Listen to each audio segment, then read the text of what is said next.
Yeah.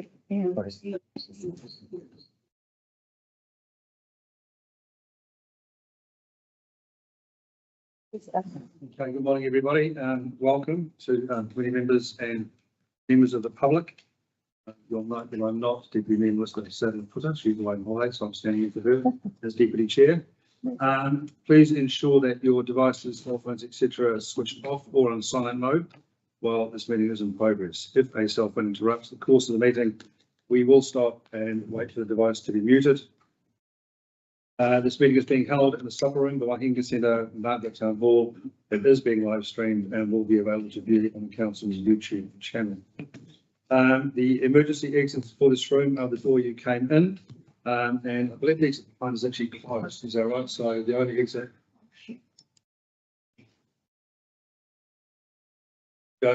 was the door we came through. If we need to evacuate the building, use that exit and assemble outside by the playground.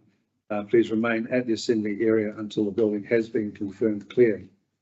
In the event we experience any unruly or intimidating behaviour during the course of this meeting, we'll adjourn until it is safe for us to reconvene. Members of council, committee and staff will congregate in the office area behind me if this action is necessary. Before we start the meeting agenda, a minor matter has come in relating to speed management, and we will discuss this under item 10.2. This relates to the Wairarapa Wine Growers Association seeking council support that they can include with an application to NZTA to reduce the speed limit on State Highway 53 outside of the Palmerston State Winery to 50 km per hour. Standing Order 9.13 allows the chair to include minor matters of business related to general business on the agenda. The matter can be discussed and referred to a subsequent meeting for decision. Okay, Karakia, anybody want to jump in? We'll do it. We'll do it. Follow my lead. Kia ora. He whaina mai te moana, hei huarahi mā tātou I te rangi nei, aroha atu, aroha mai, tātou ia tātou katoa, hui e tai e. Okay, apologies. We have, as I said, from the foot and Councillor Olds. Yes, my apologies for an early departure. I need to leave about 3 o'clock. Yeah, certainly. No, thank you. On the same there, boss, sorry. Yeah, that's right. Yeah, thank you. Excuse me, Chair, off early departure just after the infrastructure. Is it something I said? No, At the start of. definitely something you haven't said. I don't support it. Yours will be your friend. Who will, anybody, accept the apologies? Thank you, Bex. Seconded by Councillor Plymouth. All those in favour, please say aye. Those against, please say no. Motion is carried. Are there any conflicts of interest to declare? Acknowledgements and tributes. Kristen fighting. Hi. And I'd just like to acknowledge the passing of Lance Phelps. He was a big part of the Martinborough community, a very large part of the Paraparaumu community as well prior, and he was known as an absolute, not just the top man, but he was also in golfing circles one of the top in New Zealand. So all of our thoughts go out to his family, to Tracy and his family. I have one which I'm not sure we acknowledged at the time, was Ray Thompson, passed away January 15.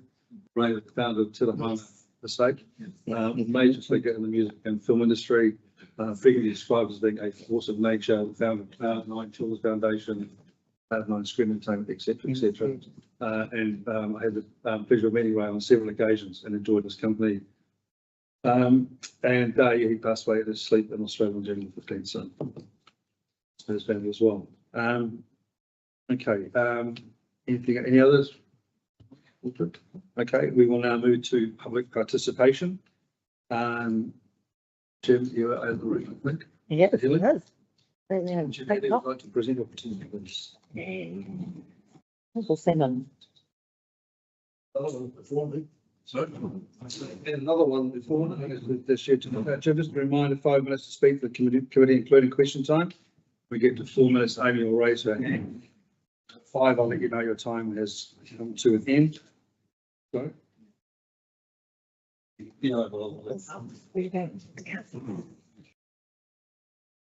And Jim, just confirming that you're speaking to point 2 on your petition. As the representation review decision has not been released by the local government commission as yet. You haven't allowed me to bloody present it before, so presenting it now. That's why I'm so late in presenting.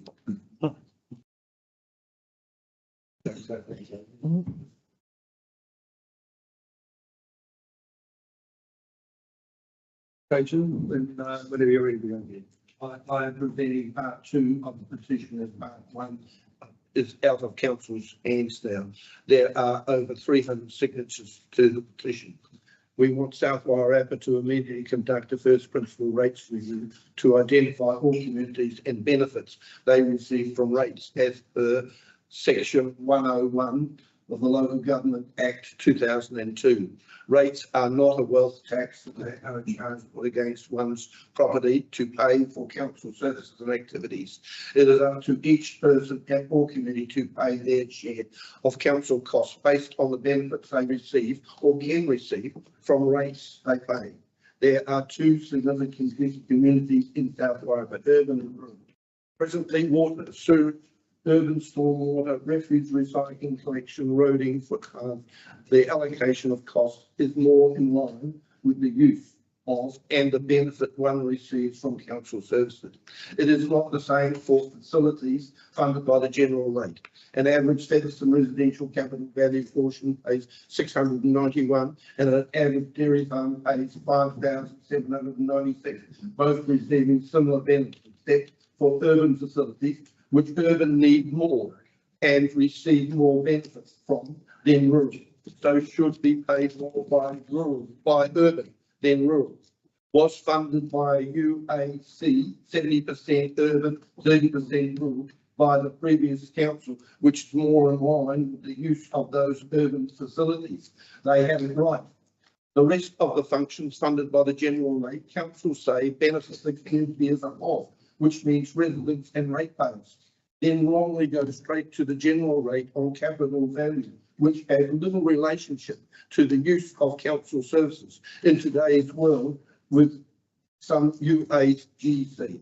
First, council should look as to where the residents and ratepayers are, which is 64% urban, 36% rural. So those functions should be funded 64% urban, 36% rural. The council has said that the benefits of almost all council services and activities accrue to all properties equally. Therefore, all properties should contribute a relative similar level regardless of the value of their property.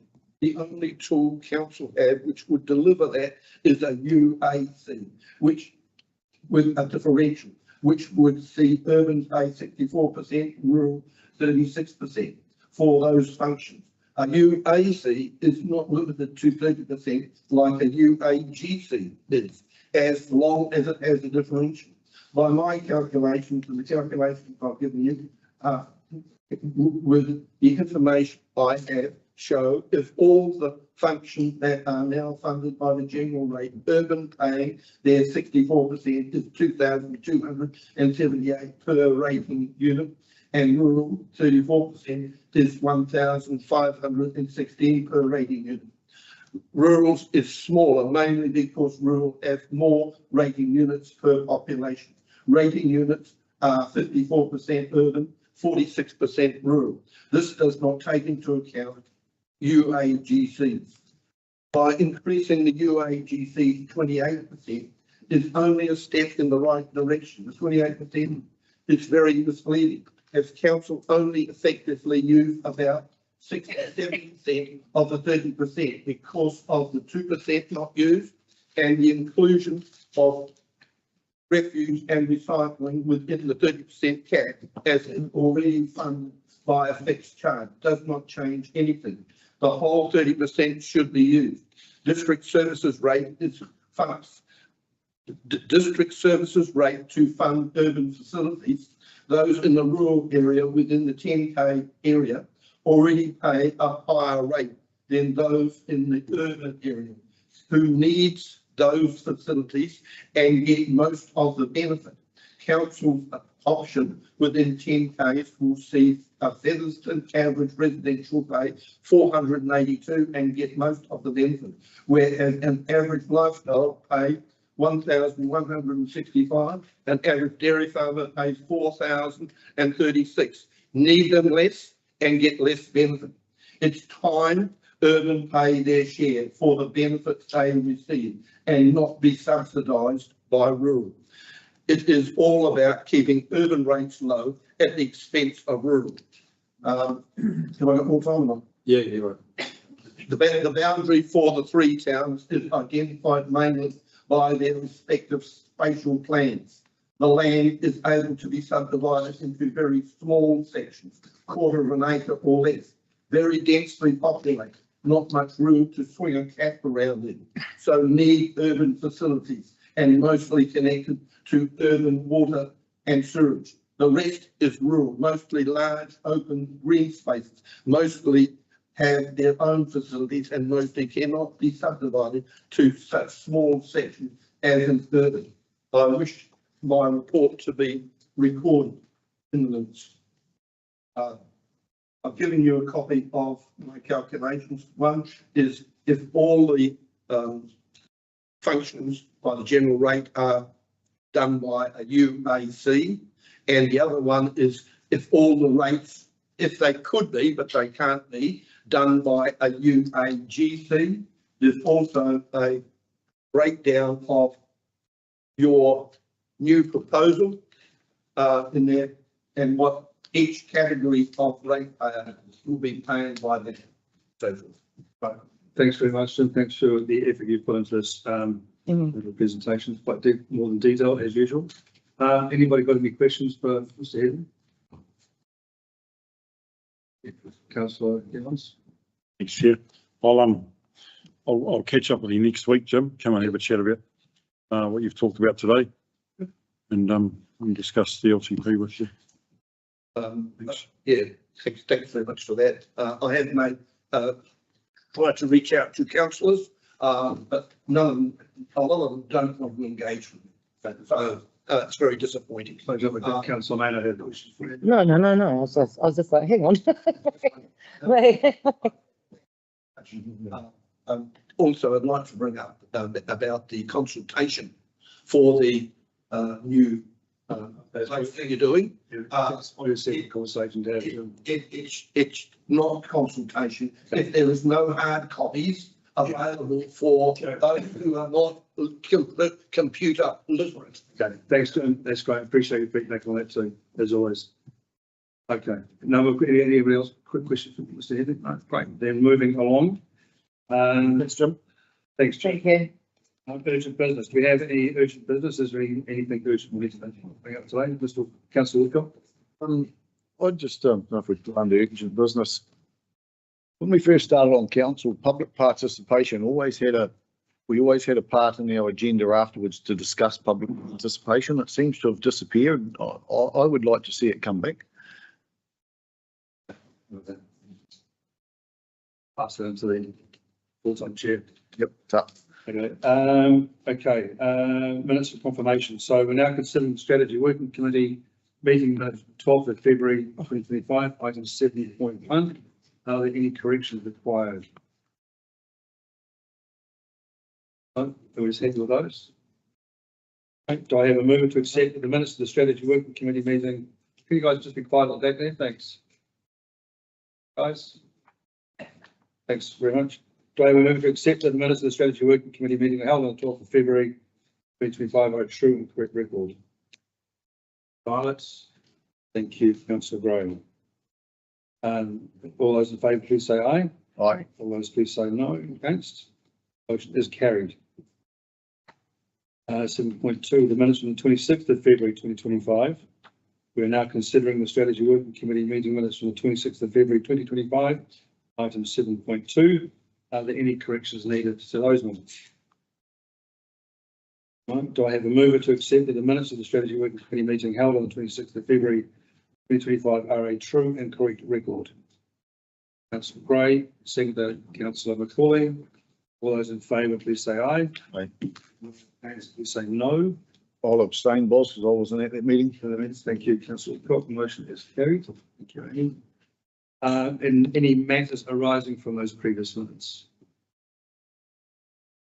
Okay, report back and updates from the Māori Standing Committee and community boards.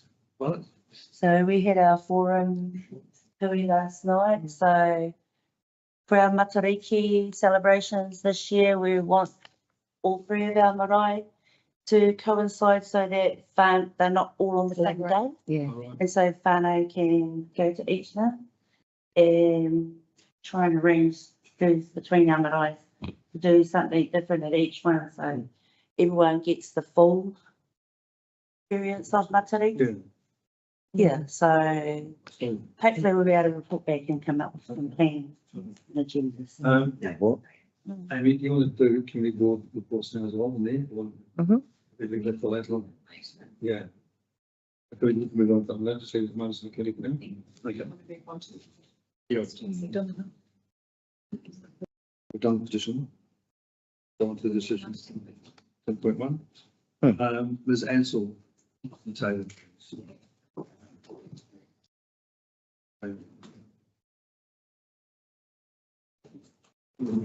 Thank you, Chair. As mentioned previously and as discussed by Jim in public participation, this is a report that presents the petition from several members of our community. Just wanted to note, as already discussed, the petition had 2 points to it. The first point is our right of jurisdiction, as currently the local government commission. And the second point is what we are presenting to you today. So the recommendations here are that the Strategy Working Committee receive the information and thank the petitioner. Correct. Okay, and members of the committee, have got any questions on Councillor Manor? Yes. Looking at some of the signatures on here, and I know there's a couple that have signed a couple of times, but some of these names, they actually go right throughout the rural community. You know, I'm recognising names from Rua Kokpatuna, I'm recognising names from Tutamuri Tora, Ngawi, you know, so I'm actually recognising names from right throughout our rural community. And to me, so this petition, I think, you know, I myself would just like to say thank you. There's obviously been a lot of work that's gone into this, and so I'd like to thank the petitioner, which I believe is Jim, for doing this work and actually going out and speaking to everybody within that rural community, because as a councillor for the Martinborough ward and for the district at large, we know how big it is and that it can be really difficult to actually get out there and speak to everyone. This actually shows that there's been a lot of footwork that's gone in here. So yeah, I just want to acknowledge that work as well. So. Thank you, Councillor Cook. Yeah, I'd just like to reiterate exactly what Pip said. You know, same thing. I noticed names from all three wards, Yeah. all right out the coast, all the way back into town. Yeah, very well done. Thanks very much, Jim. Yeah. Through you, a question, through you, Chair. Nikki, is there anything in any of the material that would indicate that signed it, understood that we had just finished the first principles rating review? My understanding, and Janice, I might just bring this one, is that the petition is presented as itself. So they are asking for that. There's been no official feedback to the petition from South Waitangi District Council. Thank you. No, No. Nikki's correct. The first principal rate review was done before I started here, so that's the work you did in 2022 and 2023. Right. We've obviously been discussing modifying that through the consultation that you're doing now. Yes. Okay, so do I have a mover to receive the information and to thank the petitioner? Councillor Woodcock was up first, and the second, Councillor Maynard. All those in favour, please say aye. All those against, please say no. Motion is carried. Okay, we've got a movement in the schedule as well. We're moving to 13.2, the infrastructure portfolio update now. So for scheduling purposes, we're moving some items on the agenda today. Councillor Ellens, is there anything you want to add or highlight to this report? 117. What do you mean? Page 117. Oh, yeah, sorry, I've got my, Sorry, but, sorry, I've got the printed, which is different from yours. I think, is it? Page 117. Too far. Sorry, I've just got to find my place. 117. Page 117. Yep, 117, yeah. Page 117. Information reports, was it? Infrastructure portfolio update. That's not actually on there as that's a member report, okay? No? Appointment report, thank you. While I wait for my, For Councillor McCoy to finish talking. Just a second. Councillor Plummer, for Councillor Ellens to start. Thanks, mate. I'll just, flip through, but I've got my paper copy here. So I'd just like to, briefly go over, everyone's received, my report and, the agenda. Certainly covers off, the topics which are, I feel are important, in the infrastructure space. Well, I haven't been able to cover off everything. There's certainly a lot of appendixes there, which have further detail and further information. Just briefly, my first topic there was that the Tauhara Nikau River Pipeline, and as you can see, I've expressed my displeasure as to where we are with that. I'm unhappy with the state of play. I was wanting, and I suppose we were all wanting, that work to have occurred over these summer months. However, the risk of not being able to supply drinking water to Featherston, in my view, has increased substantially. And I know that our CE plus staff are working to expedite that project. Why this came up when we first came on council, well, when I first came on council, so it's this has been going on for 6 years now. We did a temporary solve, and it was still like the major priority for Wellington Water. So if that's the major priority for Wellington Water, it's taken 6 years to recover, we hadn't started. I'm not sure, because don't forget, we got well, before you came on council, we got on the previous council a big report from Wellington Water, which was going to cost hundreds of thousands of dollars a day, wasn't it, Pip, if the pipe broke? I think, wasn't it, Stefan? that was put in the public, so it created a whole lot of scaremongering. Yeah. And here we are, another 3 years down the track, and we still haven't got anything done. And it's a little Really interesting. works. And why? Okay. Stefan, like that. So, yeah, well, Stefan's going to come to the table, so you can probably get a chance to question. Councillor Woodcock. Thanks.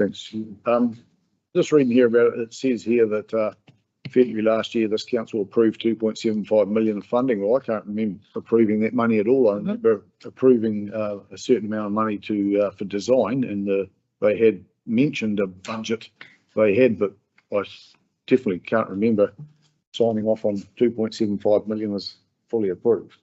The capital projects and the capital plan. Yeah. That was signed off. Councillor Ellens. And then just carrying on through topics here, the roading services, the breakdowns of what's been accomplished over the November, December summer period and the roading space, the pedestrian lighting project. Council have identified power related services from Carterton, and they've been contracted to complete that project across the district. we've got NZTA coming to speak to us about the State 53 Princess Street intersection here in Martinborough. We have other topics here, bridges, the Ridderford Bridge on Tar White Road out towards the coast, the work that engineers are doing on there and reporting to us next month.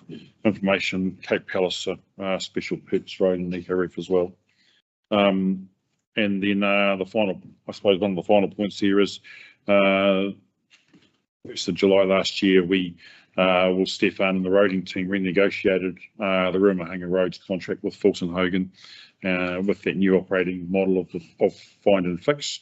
And hopefully in the near future, we will be receiving a report at this table as to how that new operating model has progressed and what the performance of that over the last 6 months has been like compared to the previous contract model. So there's plenty of reading there, plenty of information in the appendixes. So I'll take that as being read. Thanks. Thanks, Councillor. As I say, it was a great. I thought it was a great report. Really thorough. It was a good reading. Thank you very much for that. Councillor, sorry, Stefan, you going to come to the table? I believe, Mr. Chair. Sorry.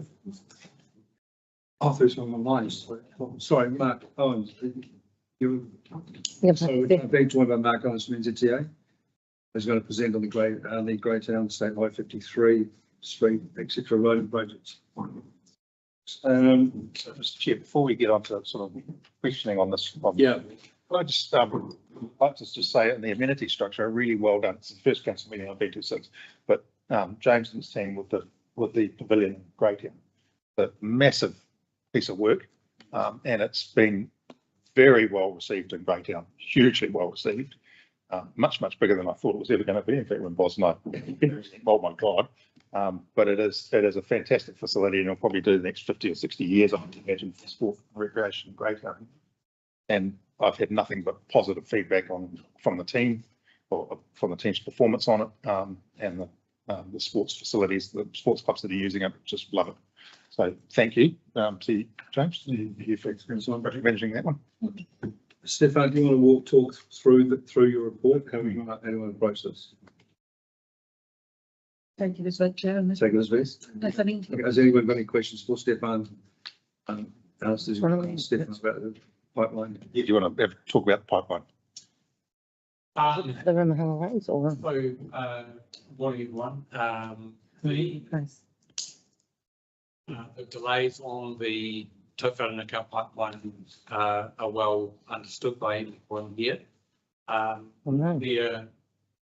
There have been some delays that were caused by council. So, you may recall that we delayed that funding of that project in 22-23.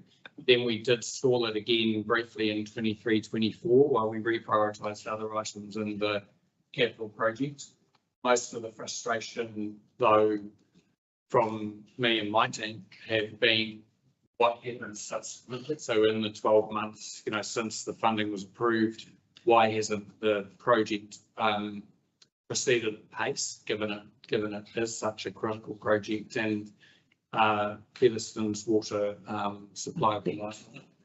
So we've definitely been expressing that concern to Wellington Water at every level.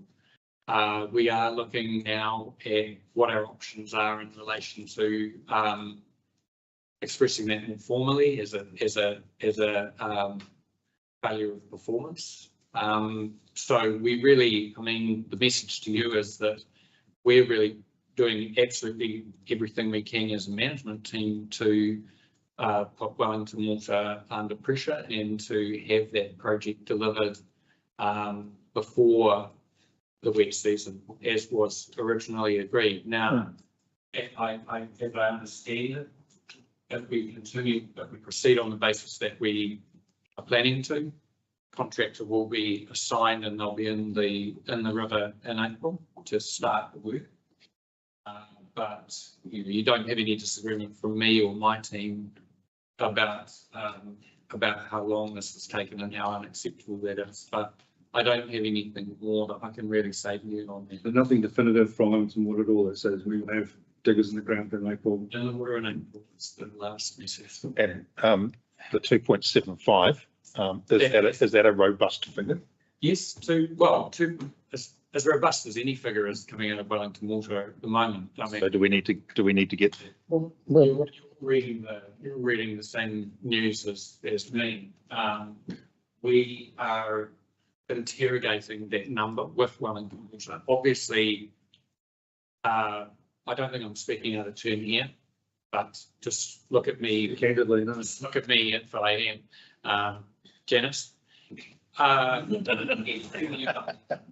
think every council now is looking at the figures that have come out of Wellington Water in relation to capital projects that were awarded under the old system, so the old panel system, which has now been abandoned.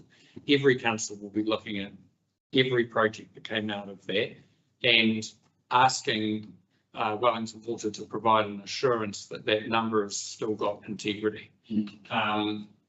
And considering the options of, okay, well, if we're not now happy with that number, do we want to start again? That will slow the capital projects down, or have we got sufficient information to believe in that number and know that it's accurate and correct and it's got quality and value in it? In which case we would proceed. Now we are today in that process with Wellington Water, and every council will be doing that with every capital project that was approved under the old system.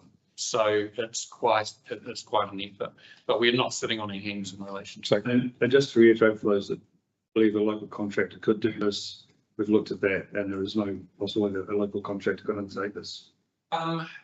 It seems like a simple job to lay a pipe through a river, but actually it involves putting down a very heavy concrete structure that will receive the pipe. Digging a trench for that and putting that down, then laying a very large pipe through that structure and then pulling a 300 mil pipe through that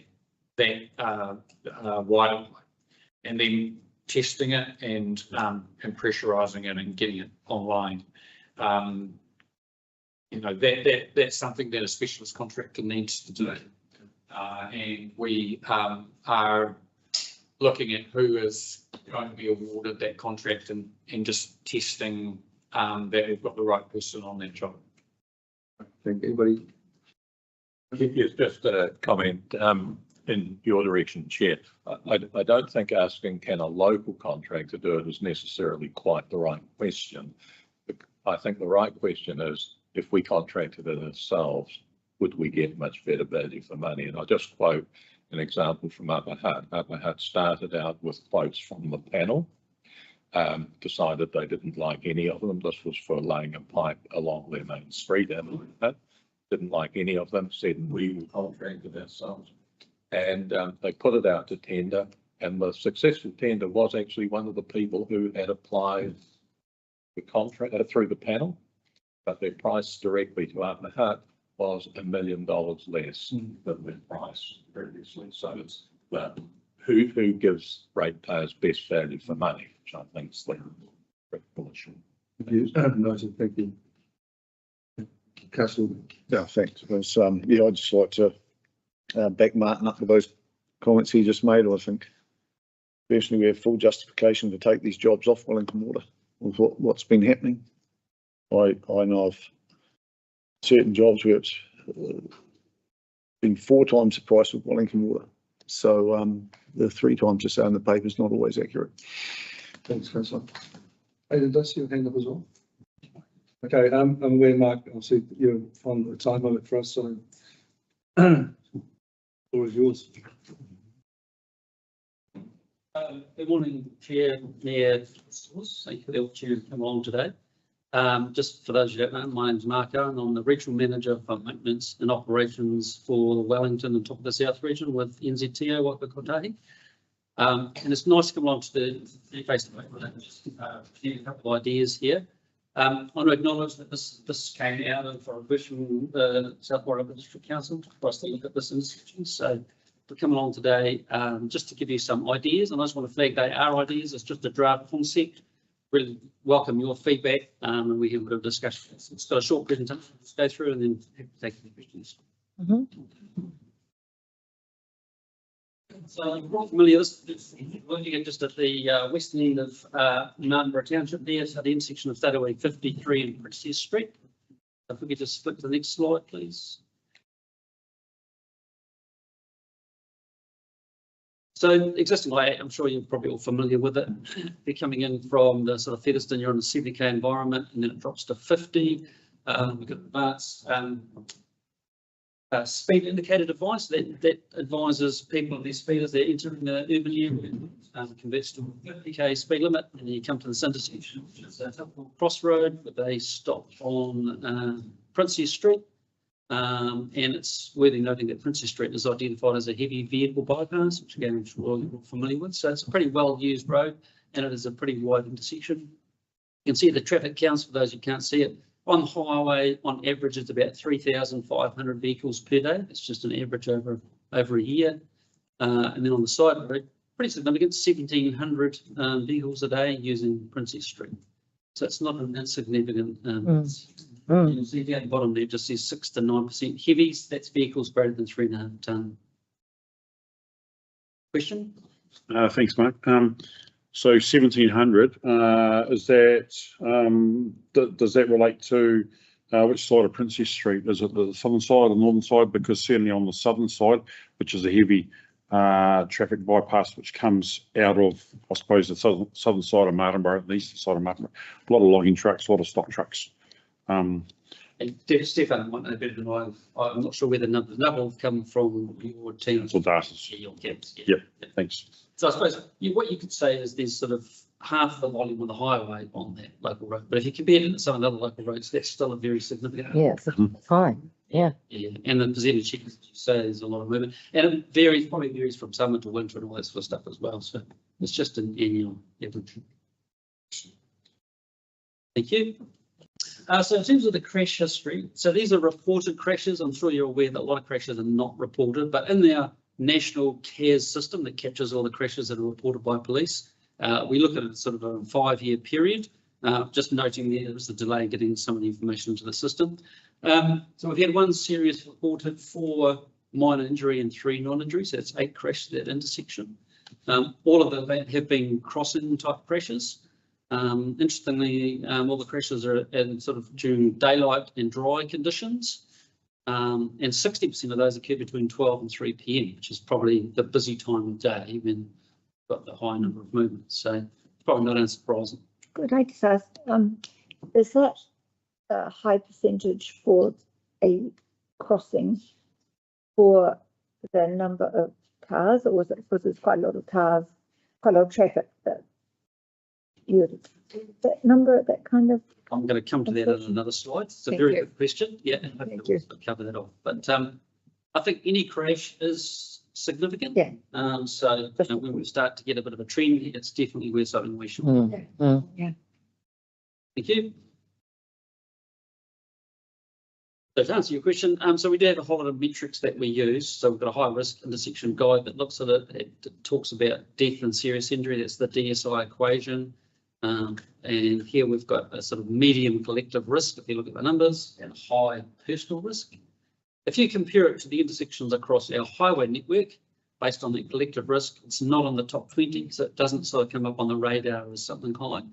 But when you look at it from a South Warrnambool District Council region network perspective, it's the highest risk in the region. So it's definitely worth pursuing.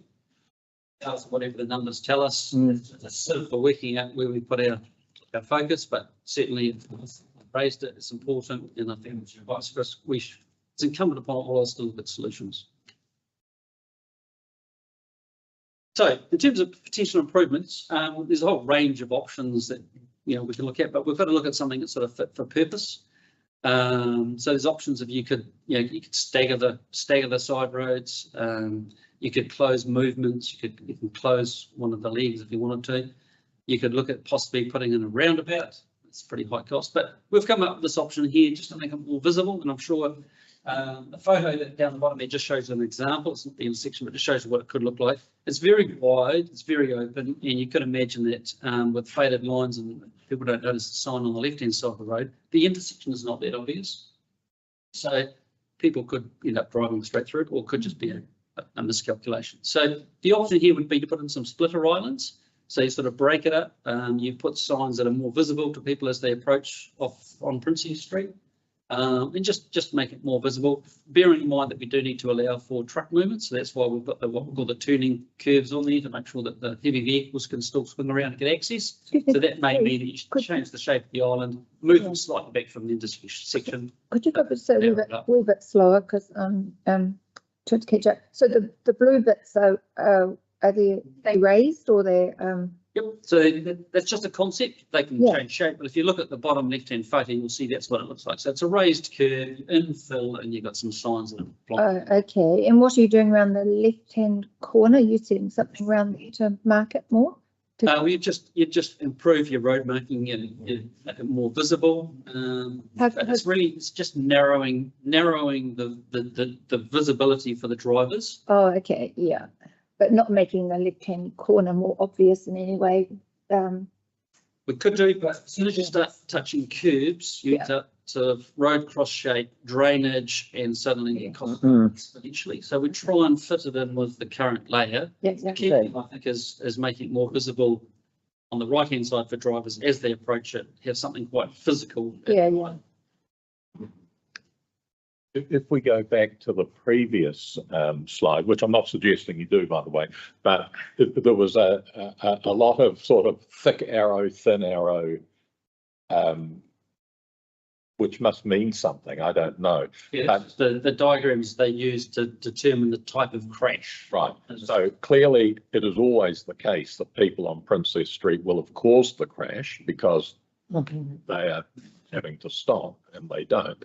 But is it more from one side or more from the other? We have to go back and have a look at those diagrams, and we can leave this with you to have a look at and peruse to your heart's content, so you can sort of see the turning movements and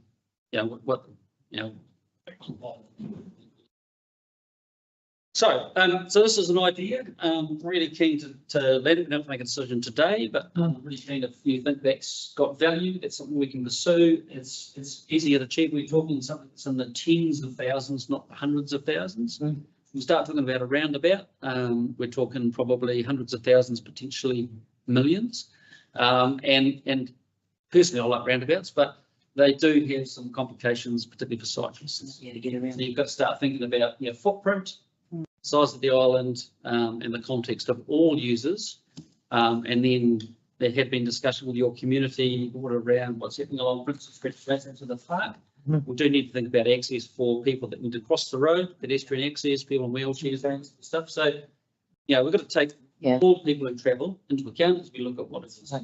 And there's big trucks down there too, so like, what's the thing with roundabouts? It's also people with disabilities as well. It's not just, Look, very grateful for your presentation, Mark, and I mean, what in fact you've got on the bottom left is actually a picture from a bit further along the same state highway, and as you say, it's not as dangerous, though potentially because it's that intersection is 100 k's both ways. You would actually think normally it would be more dangerous, but I believe this intersection at Princess Street has some sort of psychological problem, which, because the stop signs are reasonably clear, the marking on the road is reasonably clear, but something goes wrong, and it possibly must be those, I don't know, 11 o'clock gins or something before people drive home, because... look, exception to that. So, sorry.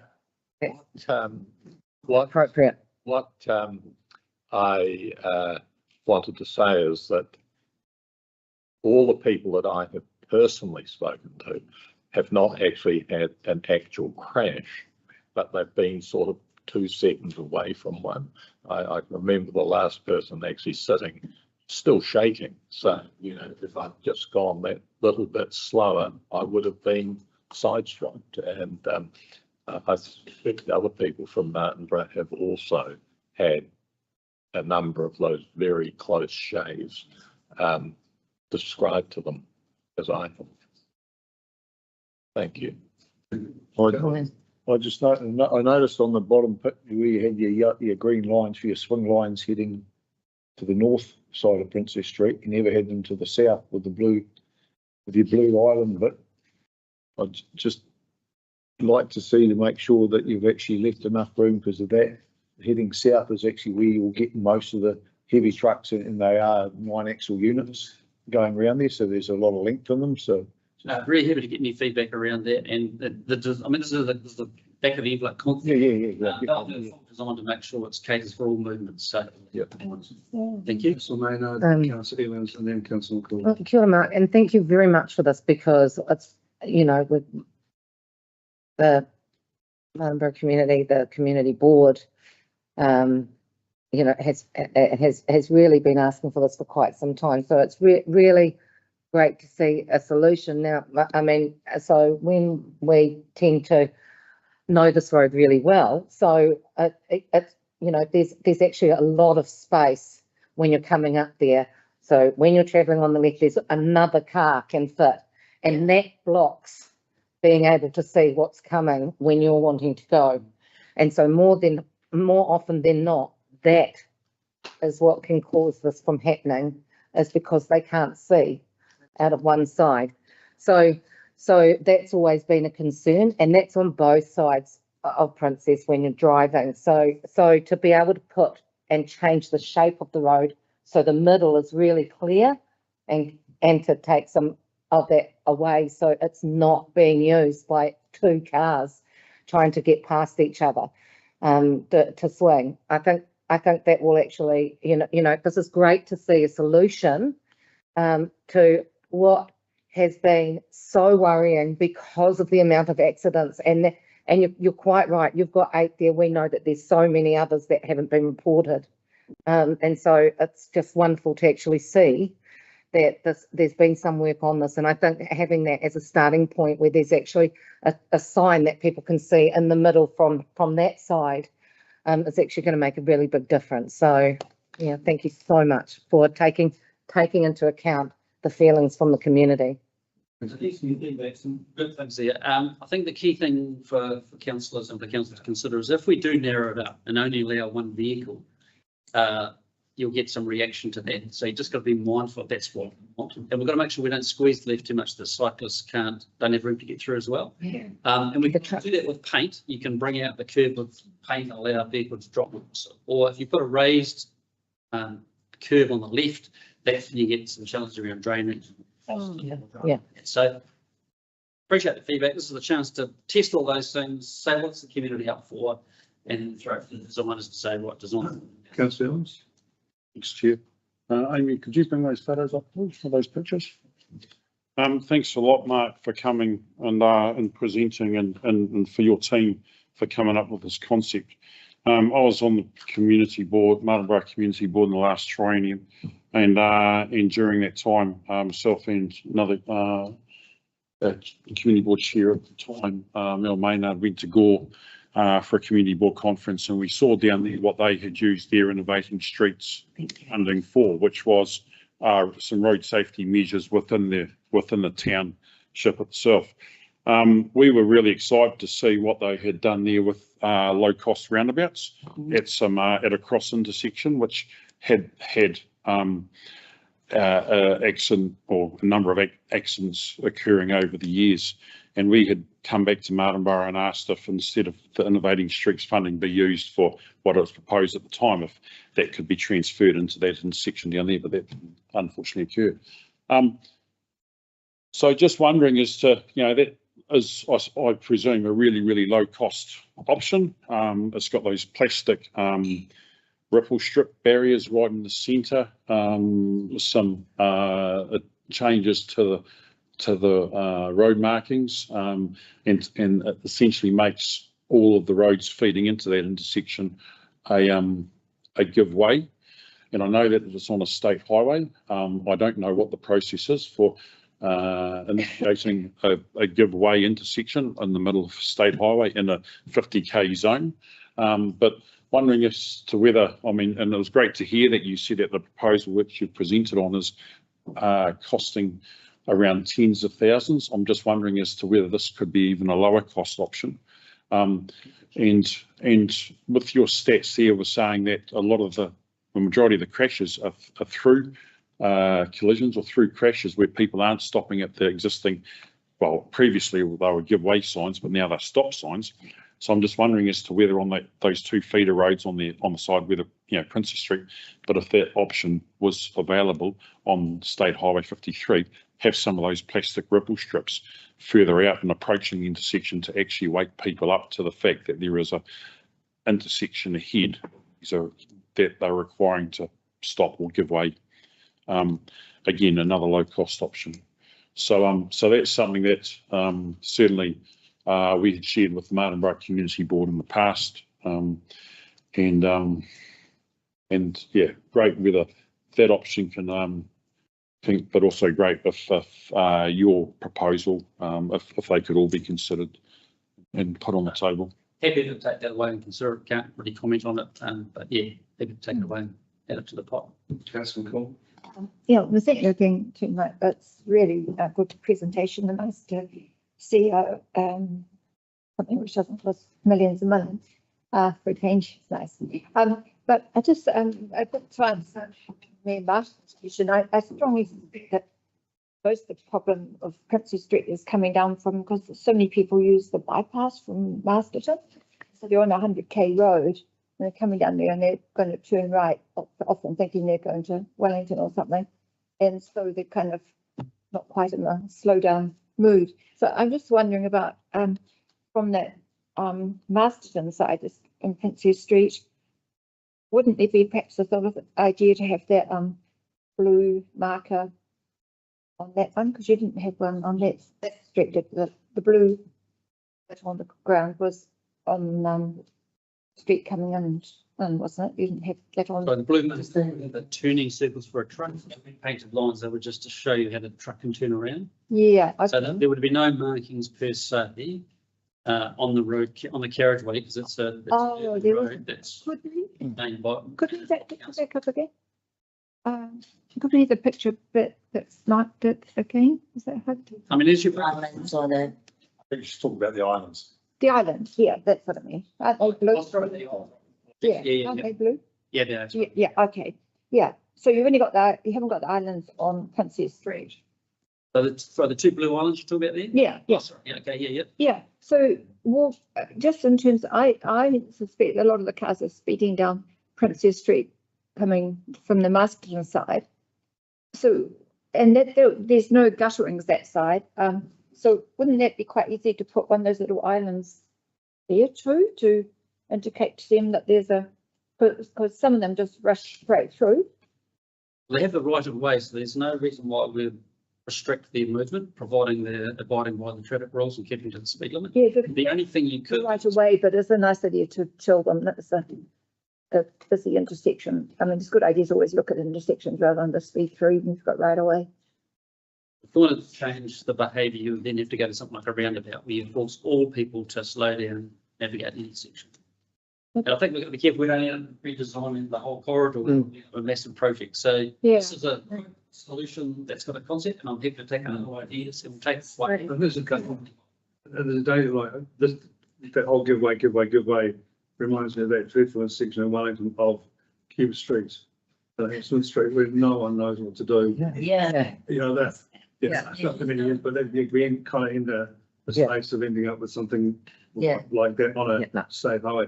But, And well, just one other point when it with regards to speed, and something that has been raised is with regards to the 50 sign coming back earlier when you're first coming into Martin Borough, because of course there's also the millions, so the other businesses that are actually using there that have a lot of traffic that's coming and turning there as well. But because of between where the 70 and the 50 sign is, which isn't far away from there, And so people do tend to not be going 50 either when they're coming down that road. If the 50 sign was actually put back further, so that way, you know, people knew that they actually, that, you know, you're coming into the business area now, you know, that's where we're needing to actually have that. Is there any way that could also be looked at, rather than like not changing the road or anything, but just starting to slow that traffic? Because where the 50 sign is, it's like not that many car, you know, like to that corner. So I think the next agenda item on your agenda is speed limits. Yeah. I would just writing to us and want us to look at it. We can't do a lot in this transition phase, and things then from 1 July, the new rule will apply and we can start to review and look at ideas. So my view is feedback, and that's something we can look at post 1 July. okay, thank you. Rebecca, last question. Just really quickly, one of the things that was identified early on was that the paint on the road is quite faded, and that might be contributing to it. Are we able to just freshen up the paint initially while we're waiting for? That's on us. So typically what we do is we paint 10 metres down the side roads. So we do the approach line. So that really sits with us to make sure that those are up to speed. And So that could be done really quickly as an interim while we're waiting for a bigger solution? yeah, in fact, they should be doing the annual pre-winter, so we should see those lines. And I mean, again, if we have unlimited budget, you could do quite long life, you know, high quality plastic type paint that, you know, lasts. Well, yeah, so I'm thinking about the approach into coming from Featherstone, and there's an area of the road that's plastic, which is, again, seems like something that could be quite appropriate in that space. They're all ideas that we can take away and traffic engineers. So Chair, that is really helpful feedback. Might I suggest that if you are considering drawing this segment to a close, that any further thoughts and feedback comes back to me, and I'll make sure that it all is passed on to Mark. I know Mark also does quickly want to mention another issue, which is the change to the large pedestrian crossing on the state highway in Greytown. If we still have an update. Yeah, we just, Yes, thanks, Chair. So you'll be aware that I talked to you a few weeks ago about the work we're doing in Greytown, and I welcome you to come along this afternoon. If you want to come and meet us in person in Greytown, we're doing an open session at the library to talk to locals about what we plan to do and the impact of that work.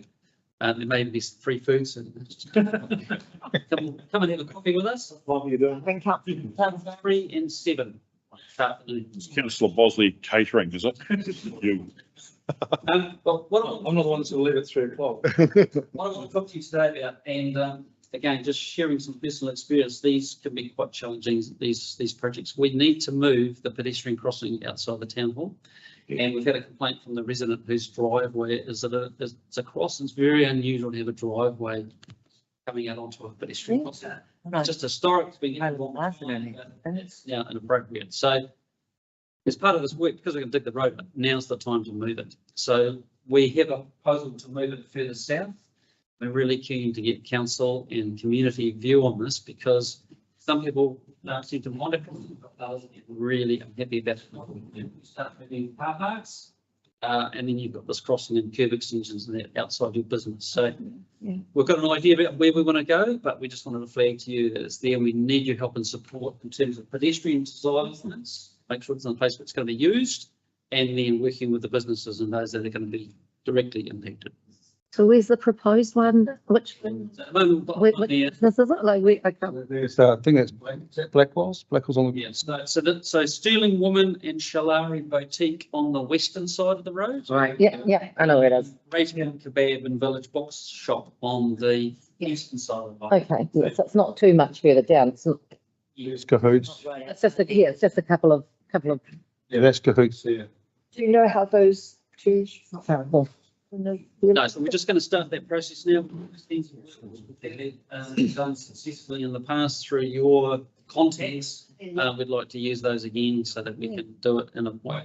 It's going, people are going to be impacted, but you know, the greater good, it's important to be a safe crossing, and we have them white club And will not be raised. not in the, And it's still fairly central, which is good. Yeah, it's not on a driveway.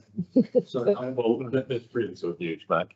The current crossing is highly dangerous for a whole lot of reasons, including the fact, as you say, that on the up at the end, it's actually somebody's often driving out straight onto the pedestrian crossing. But actually at the other end, it's also dangerous because what you've got is you've got people coming up, turning left onto the state highway, but of course they are looking right because that's where the dangerous traffic's coming from. And as they look right, somebody does something silly with the pedestrian crossing. And I've seen several accidents happen there, all with people in mobility scooters, incidentally, because it's such a hill to get over. They build up speed, and now they can't stop. You gotta get up down the gallery. They get up momentum. Yeah. So, Councillor Ewan. With the new proposal, how many car park spaces will be removed? I think it's 3 on one side and 2 on the other. So that's losing 5 and putting back 2, possibly 3. So there'll be 2 outside the town hall and 1 where the old crossing was on the western side of the road, but we lose 5 just. Maybe losing 2 in total. Sorry?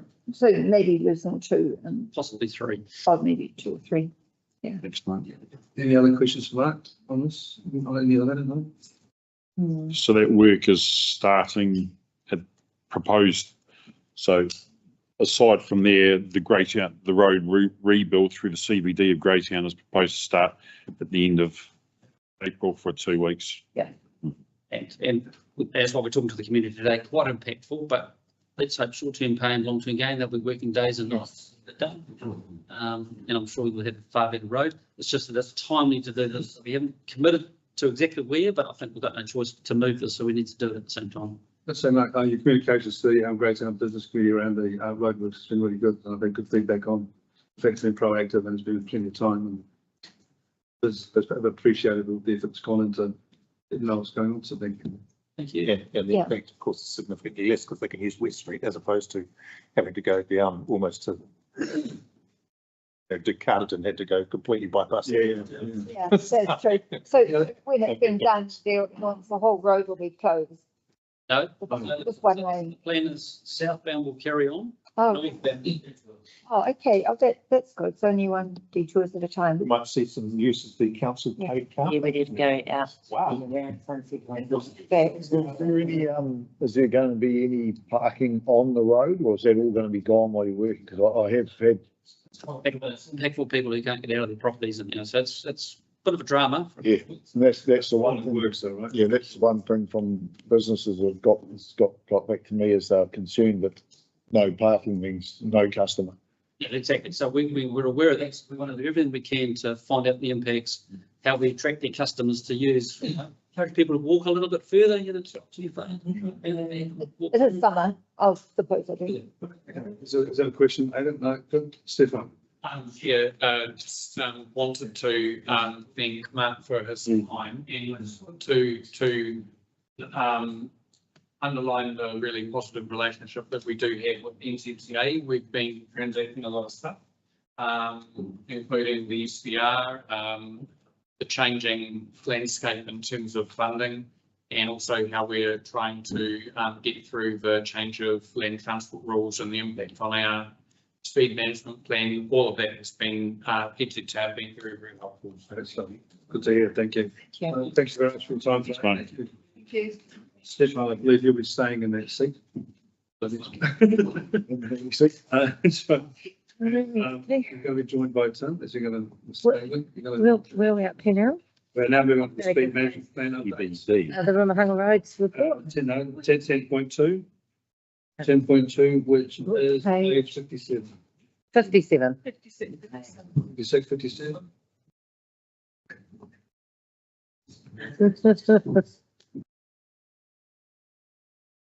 Linda Patrician. Okay, so, going to take us through your report. Do we want to list the recommendations? You can receive the report. Just received. Just receive the report. We don't see. Recommendations, receive the, yeah, there's 3 recommendations, yeah. So the recommendations are receive the speed management plan update report. I'll move We that. note the content of this report, including the possibility of a reconsultation with the community on the speed management plan being necessary in financial year 2024-25.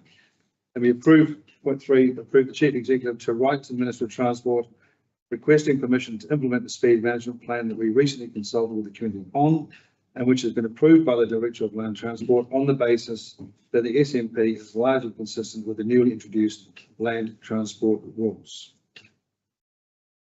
Do I have? Thank you, Councillor. I'll move one.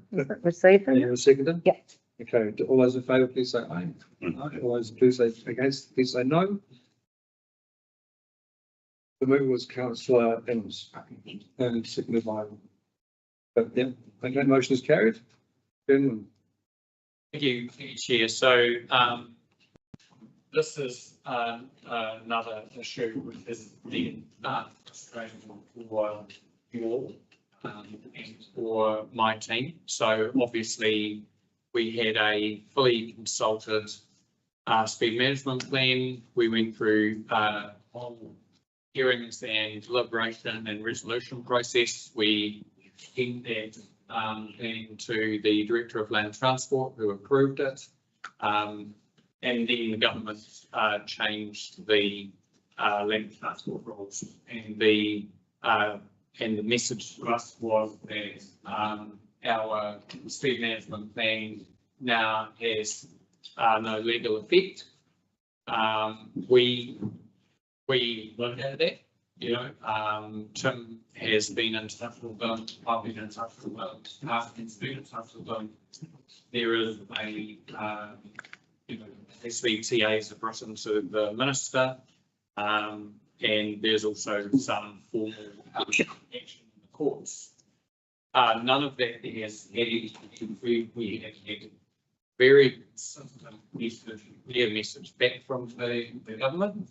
And that is that your speed management plan has no effect. And if you want to implement it, you must reconsult and resubmit. Now, we have, you'll see in the recs, we're asking for one more opportunity to join with some colleagues in the region and ask the minister to be more pragmatic. If we're successful there, then that would be a great outcome. If we're not, then our understanding, as outlined in the report, is that we have to quickly go back through that process again with the community. Now, that's not what any of us want to do. However, we do have a head start here. We've got a lot of material that is already produced. We have the benefit of all of your guidance and advice, which was gathered through the previous process. So we would bring all of that into the consultation, make it as painless as we can for the community, which is, you know, obviously dealing with a whole lot of other consultation right now and will be asking us why are we doing this again. But genuinely, this is something that's been imposed on us by the government, making wholesale changes, reversals in the policy arena, and that's having an impact on us. The report I'll take is read. It's not a long report, and we've got Tim here to go through any detail. I'll just a quick question before we start. Are we only delaying the potential inevitable by writing a letter? That we just take an account a bit further down the road and then if there's anyway? Minister has told others no, but there is a chorus of people, there's a lot of articles out there asking why this is happening. When council like us, we were largely consistent with the new rules and speeding and we put forward. So why are we being asked to spend all that money and time and inconvenience our community to that degree? It doesn't make a lot of sense. So we'll certainly ask the question if you support that recommendation. The the Mayor, then Councillor Connor, then Councillor Maynard, and I think we'll be hand up as well. Yeah, I couldn't vote for recommendation 3 unless I knew that there was some legal provision in the rules that actually gave the minister the discretion we're asking him to exercise. Because if he doesn't have it, there's no point in it.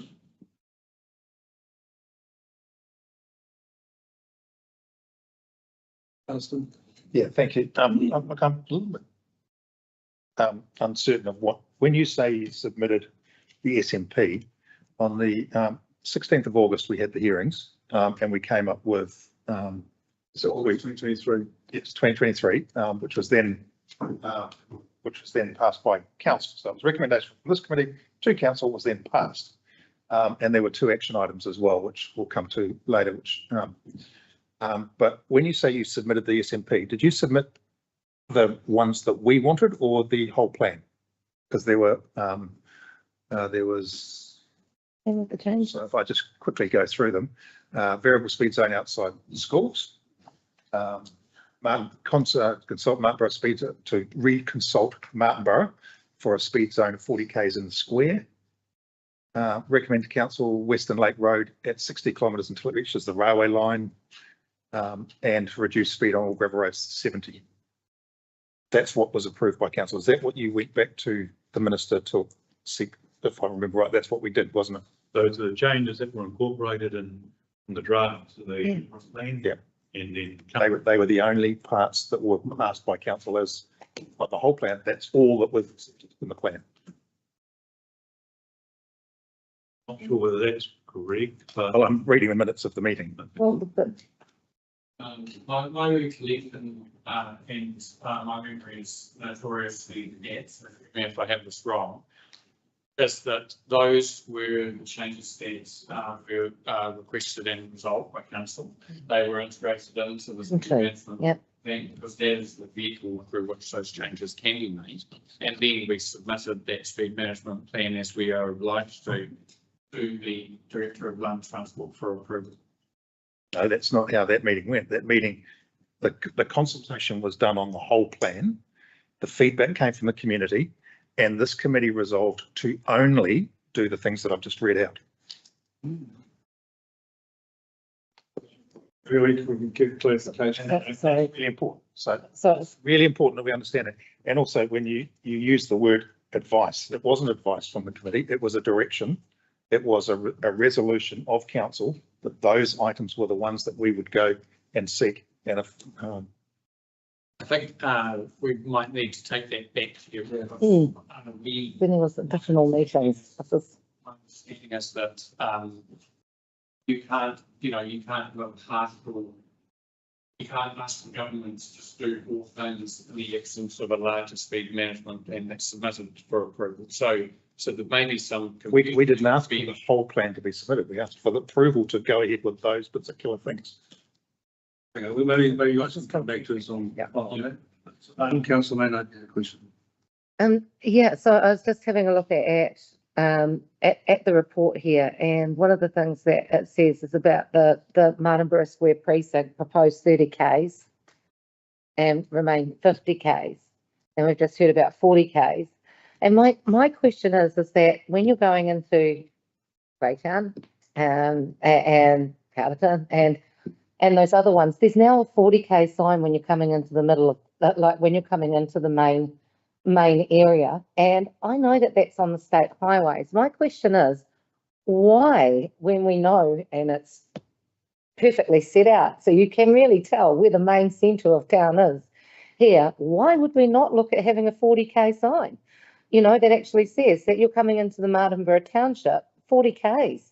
And why would that be so hard when that, since the new government has come on, has been put in place, main highways, and State Highway 53 is a highway.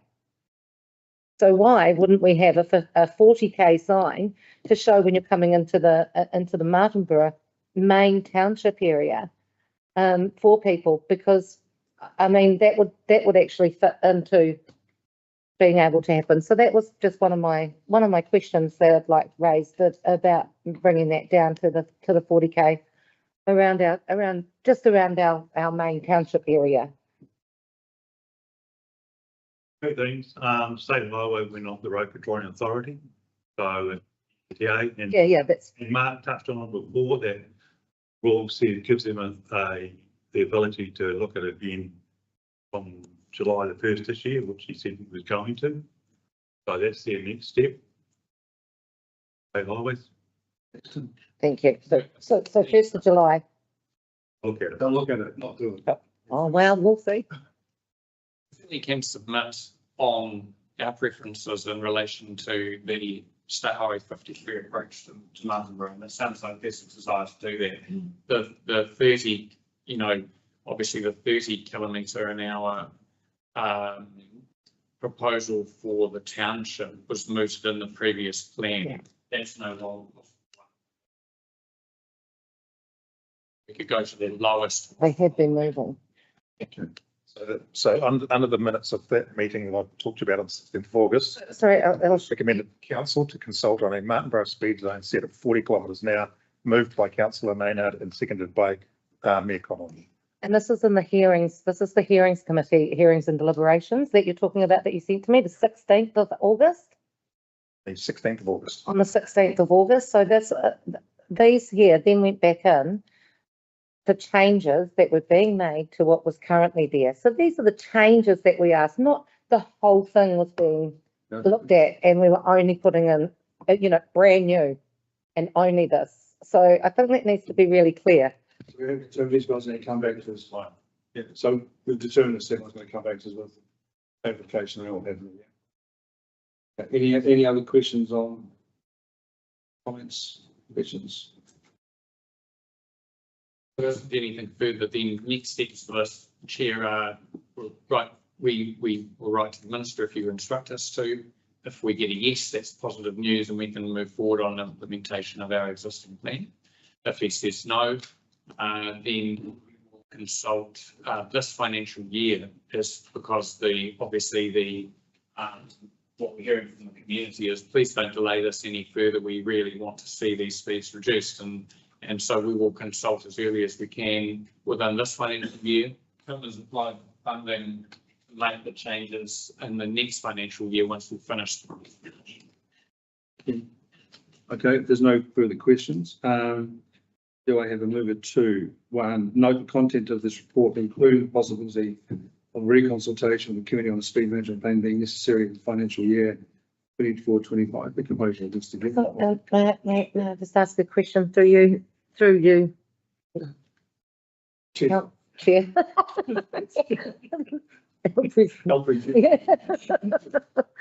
And Janice, just a query on that time frame, because that's through to the 1st of June. Sorry, so 30th of June. Is that a possibility? Because I just see that's a reconsultation when we've got all the others going on at the moment as well. How realistic is that time frame when we already, you know, have the other consultations going on?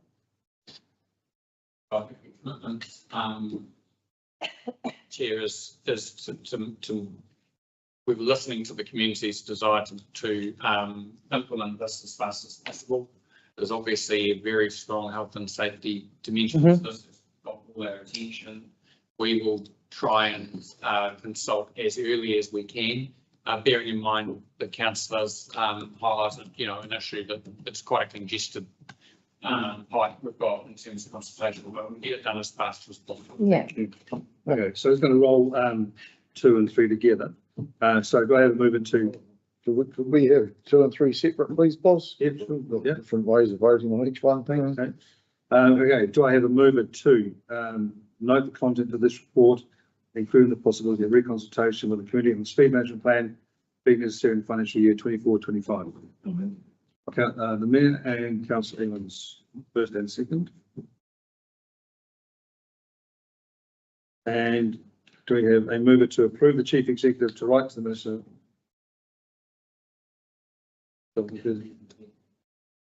Oh, then do it, okay. Yes.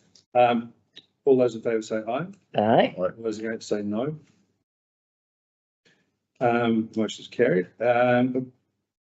Number 3, approve the chief executive to write to the Minister of Transport requesting permission to implement the speed management plan that was recently consulted with the community on, which has been approved by the Director of Land Transport on the basis that the SNP is largely consistent with the newly introduced plan to transport rules. Do I have a mover for that?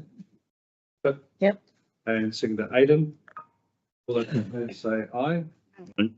Those against say no. No, I'm abstaining from that because I I have hands on it. 'Cause all those, abstaining from that until I get answers to the yeah, question. sure. So kind of hands for aye. That's 3. Oh, 1, 2, 3. There's 5. Do their names. We have Kay, we have Dex, we have Aidan, we have Marlon, we have Pip. All those against, we have the Mayor and Williams and Councillor Plymouth abstaining. So therefore the motion is carried. Right, Stefan, moving on to item moving to schedule, guys. We are 11.1, which is page 103. Lakeberry Tomotomo Road Emergency Funding Site.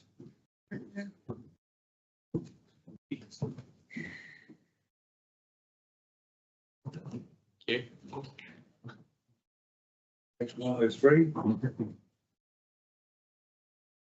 Thank you. Has everybody got it? Has everybody got it? Finance got it, Mayor's got it, yeah. You guys got it? Not yet? Yep. Yep. Just quite the panic sitting down there now. Thank you. Thank you, Chair. Could I please take the opportunity to introduce you all to Graham Cuss, who's our new roading manager out at Ruanganga Roads. Graham's been with us about 4 months, 5 months. A year and a half. 4 months. Was that your memory? 4 months in this role, but I'm previously employed for significantly longer than that in another role. And it's his first appearance in front of the committee, so that's good. Now, this paper relates to a site out at the corner of Lake Ferry and Whakatomokomo Road, and Graham, Tim and I most recently visited that site yesterday afternoon just to go through the site and what we're experiencing there. So essentially, we don't have any problem with the solution that's been proposed to repair. It's what's known as an MSC, which I believe is mechanically stabilised earth solution. That is definitely, in our view, the right thing to do there. However, we have had some issues with the deployment of that solution on site. There's been some degradation of the solution quite quickly due to the ingress of water and perhaps due to the way that the type of mesh that's been used and the way that it's been used on the site. We're still looking at that. And also we've had a geotech specialist in to let us know if there's any possibility that there's lateral movement of that section of the road, because that's very important to understand as well. All of that is part of a review that we're doing on the site. We are working through a process with Fulton Hogan on that.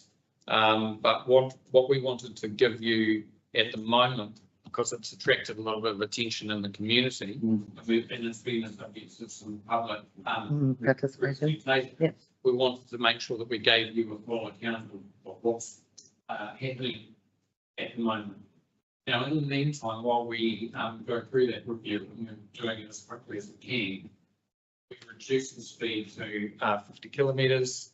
We've got cones out to guide traffic, and we are monitoring the sites regularly at intervals to make sure that there isn't any further degradation.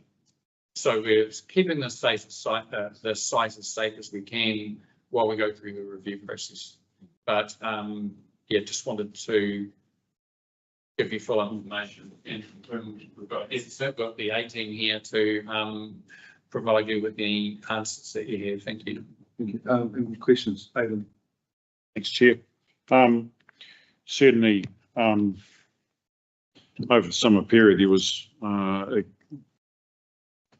suppose, excessive rainfall down over the December and the January period, and further down the valley there, which was pretty phenomenal. Dairy farmers down there were telling me that their flats were covered in water as a result of that rainfall. So I'm just wondering as to what is the timeframe now, or proposed timeframe for this job to be resolved and completed. So that is the important question in terms on how much we have to change on the site in order to remediate it. If we're, some challenges there, and we need to understand what the appropriate slope or batter is on the site in order to make sure it's stable. We need to look at how the mesh has been used and whether it's the right product or whether a different product may need to be used. The area, we want to get that up as soon as we can, because obviously that's the key feature of health and safety feature, but we don't want to drive posts into a section of land until we really understand what that land is doing. Mm-hmm. And so I'm not being evasive, but the answer to those questions will determine our timelines. Obviously, we really want to get this work done before we get into the wet season, because the crew are going to be able to actually do the work. If it gets really wet on that site, we're going to encounter significant difficulty getting long reach diggers in there and stabilising them and just being able to do the work itself.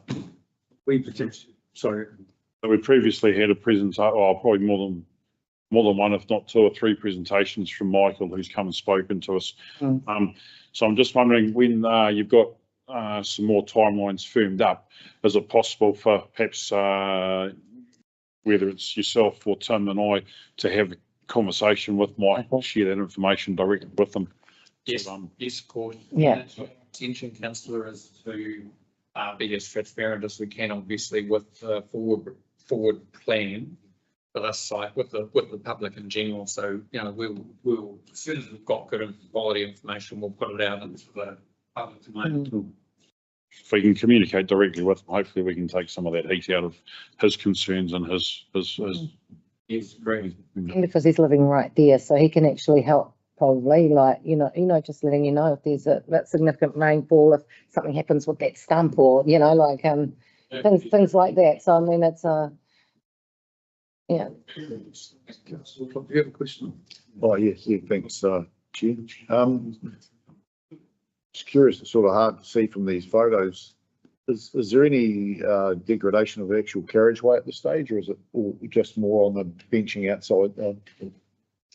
Battering outside? None at all. Yep. Pretty near to the road edge, but there's no breakdown. So we've got the photo here of this. Were there any photos taken during the process when it was benched out? Now, did they actually bench in under the carriageway, or was all the benching done on the outside?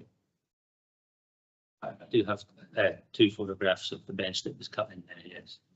Yeah. Just interesting to have a look at them here. Thanks.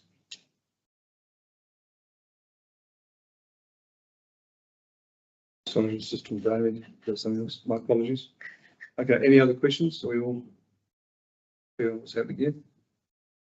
Thank you, Jim. Thank you.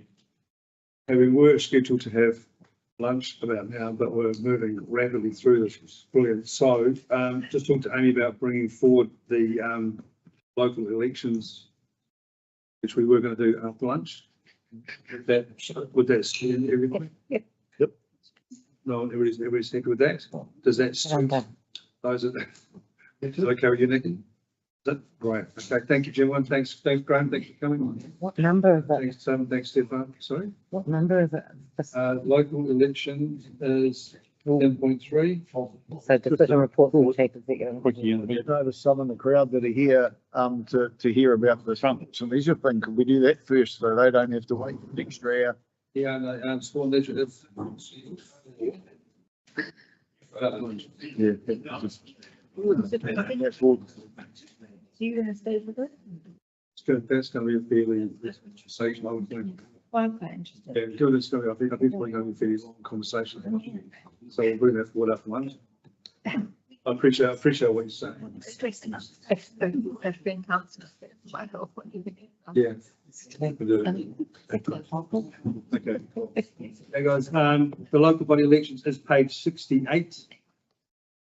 68. Are you joining in this or how are you guys going to work this? Don't be presented in this. You also look so as a page 68 local body elections. Okay. Carry on good there? Happy as. Okay. Ms. Ansell, would you like to take us through your report, please? Thank you, Chair. Very quick information paper for you all today, just regarding the local government elections, which are coming up this year on the 11th of October 2025.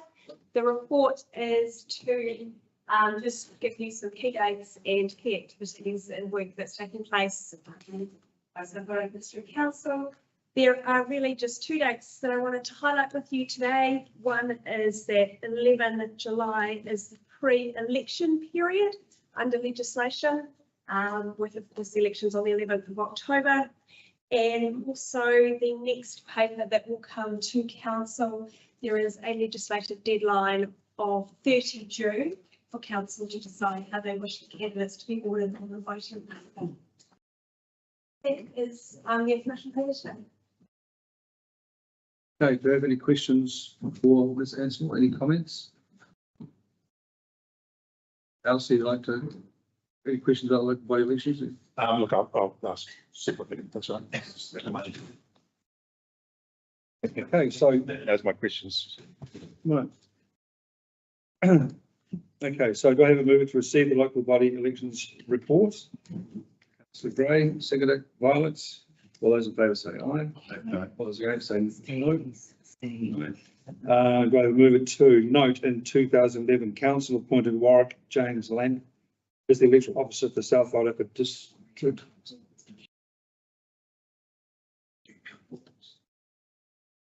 No, I thought I had to do those separately because it was, we can do 2 and 3 together. Yeah. So just, yeah, I should have moved 2 and 3 together on this one. So do I have a mover to, note in 2011 council appointed Warwick James Lamp as electoral officer for South Wairarapa District from electionnz.com under resolution DC 2011/108 and point 3. Note Warwick Lamp has appointed Paul Gardner as the deputy electoral officer for South Wairarapa District. Councillor Flimmer? Is that Paul from council? That's not, it's Paul Gardner. And is that the normal step? You have someone from council that sits? Correct. And assisting Paul will be Ms. Ansell and Aidan. Aidan, is it a question or you're moving? I'll second it, please. Councillor Flimmer. Councillor Flimmer. Go back. All those in favour, please say aye. Aye. Say no. Motion is carried. Okay, 11:30. What do we want to do? We want to bring that? Yeah.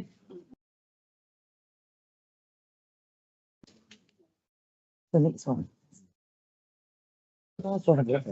So guys, what we'll do is we'll start the discussion. I'll get into that. Yeah. We'll start the discussion off on 10.4 for sports and recreation in the South Wairarapa. We'll break for lunch and come back and continue that discussion if that be the case. We will come to all that. Yes, happy with that. So starting. Okay, so the options for sports and recreation South Wairarapa, page 72. Do we have a copy of the, Got my apologies and I'm going to leave. that was that, the survey that we have? The survey With the results, like all the results with Yeah. the graphs and everything? It's in the Couldn't report. find it, yeah, Yeah, it's all through. It's a yeah, really comprehensive report. yeah, I just couldn't find any of the, No, I think it's a separate item, no. I couldn't find it. Well, they sent out something to all of the sports throughout the South Wairarapa. And, yeah, yeah. And I was saying about, you know, because it was about on that. Apart from the other. Yeah, it was, and yet I can't find any information. You can't actually, like, you can't read what was asked. Survey's going to be on. I said no, that we're starting early. So if you need any questions for survey, put this report. So the survey's gonna be up there showing all of the, I'm not sure that's the case, no. No, It's- but there is down within the report. Okay, anyway. Kakite. Leave here. Thanks, team. Thank you. Thanks for your report. Okay, we all ready? And we will get Mr. Binns to begin. Matt? Take us through your report, highlight any key points. Discussion, please. Thank you, Chair. So Council commissioned a review of sports and rec clubs across South Wairarapa and the need for respective clubs. So what? Oh, cold, sorry.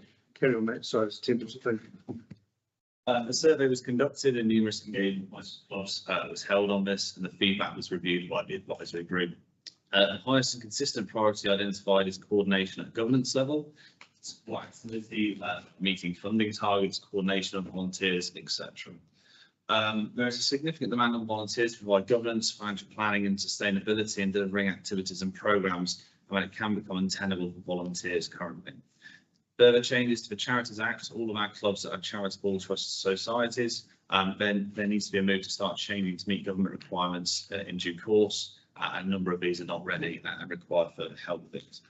So following that review, which was commissioned by council and the engagement through clubs, the recommendations set out consideration for this committee of $161,000 of funding over 2 years to be submitted as part of the LTP deliberations in May and to be agreed. really, so can you speak up just a little bit? I'm just having a bit of difficulty hearing you here. No problem. So the recommendation is to consider $161,000 of funding over 2 years as part of the LTP deliberations in May to be agreed. Very happy to take any questions on the paper or the appendices. First of all, I mean, it's not here, but I thought it was a thoroughly comprehensive and detailed report. So thank you to the team that puts together. It certainly answers a lot of questions. Anybody want to start this off? Yeah. Richard, great. Just to, I guess, back up what you're saying, that it's a very, very good report. It's also, the report, I think, is indicative of the huge amount of work that the council officers have done in trying to understand this. I know when, you know, I'm not a sports person myself, I don't play sport locally, and so I have no idea of what the needs of the region are in that space, but having the officers really in depth and take the time to understand all of the different parts of the community that engage in the service, it's certainly opened my eyes to how important this is for our district. So yeah. I was surprised at the economic benefits that would arise from a healthy sports recreation program. Yeah, that link was a surprise. Anybody else? Councillor Plummer and then down there. You know, it comes as no surprise that I'm a fan of this, and I think the report's fantastic. Thank you. You all know that I've been a very big supporter of Greyhound Sport and Leisure for my whole time here, and I've seen the benefits of what that organisation has done for Greyhound Sport and Leisure. And I'll just make the point: it's not just sport; it's leisure as well. And there's lots of other community groups that are supported by this. You know, you look at Scouts and Tai Chi and you know, there's trail groups, and so it's much wider than just sport, and it covers all age groups, which is really important as well. And for those of you who don't quite understand what Greytown Sport and Leisure did for Greytown, it made sport for kids in Greytown. The sign up that went on made it the biggest sign up, correct me if I'm wrong, Rosie, the most kids signed up in any district in the country for sport in Greytown, because of the way that Sport and Leisure harnessed all the clubs to go into the school and sign up the kids for sport. And, you know, you've just got to look at the sports clubs in Greytown to see how well that is done. And it's not saying it's the only way to do it, but it's been so beneficial for young people and our older people in Greytown as well, who have had the support. I didn't realise we had belly dancing, so that's a really interesting one. Just popped out in front of me. But I just think, you know, I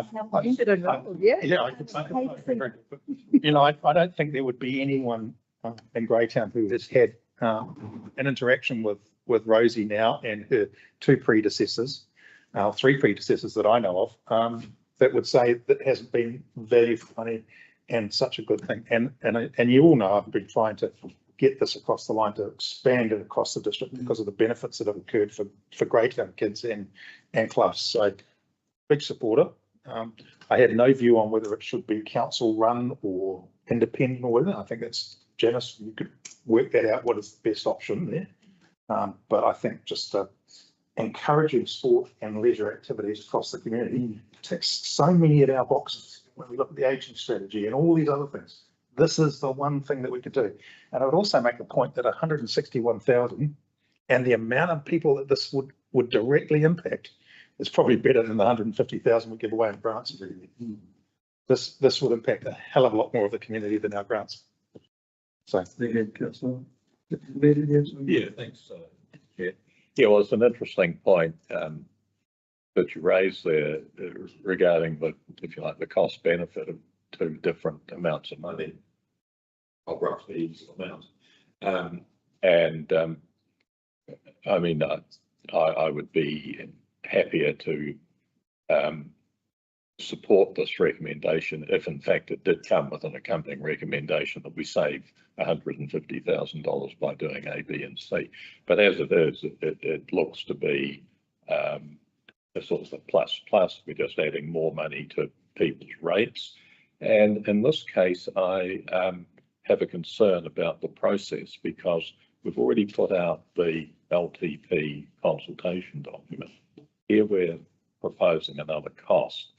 And I suspect a lot of people will say that's actually a little bit sort of underhand, because if they want to talk about it, where's the paperwork, etc., that would enable them to do that. So my concern is more about the process, and also the fact that we know from petitions, etc., that people are looking for savings and reductions, not additions. Thanks. Thank you. Councillor Cook. Thanks, Chair. Thanks for the report. It's very comprehensive. Almost too comprehensive for me. It becomes a little bit confusing in places. It's great to see Nicole. I think a lot of people knew the cost benefits of sport and recreation within the community in more ways than one. The funding, yeah, Claire, that's looked into and stuff. I'm just more concerned about which way we go from here. How it actually, like Melissa said, is it run in-house or do we keep it as a separate entity that we're budgeting and stuff? We've asked Councillor to set more her thoughts on that. Yeah. Councillor Maynard? So I guess so. When I'm reading the report and I see that volunteers is probably one of the biggest issues that they have currently at the moment is actually being able to keep up with that, and a lot of the Nationwide, I think it's actually. Nationwide. It is. So it's like I'm not sure how council itself can actually help with regards to that. So, I mean, I'm very interested into like just hearing a little bit more with regards to that. And I guess another concern is regarding, like, when it comes to recreation. My recreation doesn't normally involve this. It's more on the other side, more dramatics, more, in case you couldn't tell, yeah, as singing, things like that. So that's the cultural side rather than sports. So I don't, you know, we've never really touched on anything about that side being in there. But this is so when I say that. You feel good about where it's at the moment? Yeah, look, this is such a good report. Honestly, there's been so much work that's gone into it. It is a really good report. I'm just having there's some parts of it that I couldn't read. So I'm really sorry, just so that it's not very clear. But yeah, Can you indicate which of it is? Yeah. Maybe try and pull it out. Yeah, it's Of the original. the scan. So we're And it's 1, 2, 3, or 4. it is. You let me know. It's actually shown a couple of times. So it's hang on. It's the I think it's an appendix 2 and 3. So the same picture ones where you can't make out. Yeah. That'd be awesome. Thank you. Kale, come to the see those last chance. Just Woodies and Council Plymouth Queensland, your any thoughts as to how this might work as a council and organisation or oversight? As the recommendation suggests in option 1, this would be a contribution to community-led shared services, our recommended approach. If we had it in-house, there is more restrictions, I believe, and Steve might correct me. Yeah. Grant funding. In bid for, so actually, given the expertise and knowledge that's probably out there, us being an enabler is probably better as an outcome rather than us picking something else up in-house. Good point. Yep. Okay. Councillor Corley, and then we'll go to the vote. Okay, yeah, on that, I was just wondering if either the chief executive or Councillor Plummer could actually answer some of the questions that the Mayor Martin put forward. I thought just in terms of the timing of this for the LTP, there's some implications there we could lose faith. It could have been added. Feedback from the survey, you mean? Like the feedback from the survey to be added into the LTP consultations? Yeah, we'll just. I mean, it has to go out to a lot of people. In terms of the timing of the LTP, if we've got any extra costs here which would impact the ratepayers, which we wouldn't have seen in good faith to have put to them. So can we put it into the LTP document going?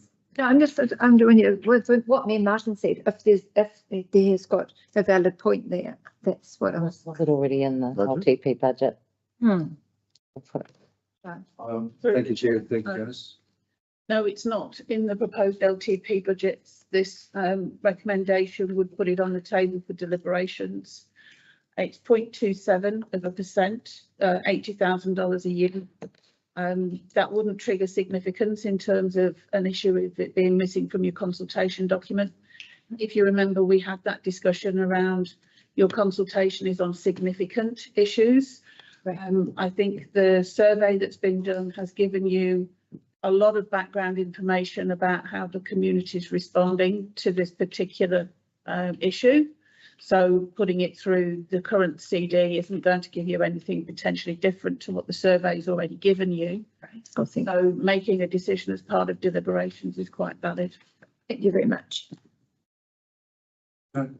Excellent. Okay, we'll move to a vote. And can we take collectively all? Take all. Fine, we're happy to do that, guys. Any comments in? Difficult to keep through because it's just like.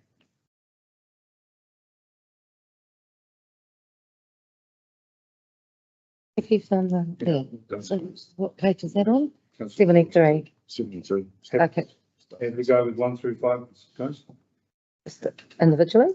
Just collectively as one group. Vote for some, but not for. Okay, we'll go through one again. one by one. Okay, so do I have a mover to, one, receive the option for sports and recreation in the South Wairarapa report? Thank you, Violet. Second. We move on 5. I'll second all. Okay, we'll go. Well, Just vote one at a time. I'll propose second, and then just go yes or no to each one if you want. Okay. so we'll receive one, so that's one done, and now two. Okay, notes the findings, detail of the options for sports and recreation in the South Wairarapa. Those in favour? Aye. Aye. Approve the establishment of a South Wairarapa Sports and Recreation Governance Group overseeing a single shared sports and recreation service. Say aye. All those against say no. Approves a 2-year funding contribution of 161,200 towards the delivery of a single South Wairarapa Sports and Recreation Service as part of 2025/34 LTP deliberations to be reviewed for the 2027/37 LTP. All those in favour say aye. Aye. All those against say no. No. Okay. And number 5, approve the chief executive seeking provisional expressions of interest from interested entities for the delivery of a single South Wairarapa sports and recreation service if the funding is approved. All those in favour say aye. Aye. All those against say no. The motion is carried. Thank you, team. Thank you, everybody. Thank you. Thank you for your work. Steve. Really, So much. really. Never bother. It was like, yes, it was like it was. We're doing lunch, are we, Bob? The movement was, sorry, the movement was Violet and it was councillor Violet. Okay, I'm not going to squeeze anything else in for lunch time. Go on, 10 minutes. Finish it off. Okay, let's do, action items. Pretty well. Let's go. What page? 11.2. 11.2 is. 106. Yeah, 106. Thank you.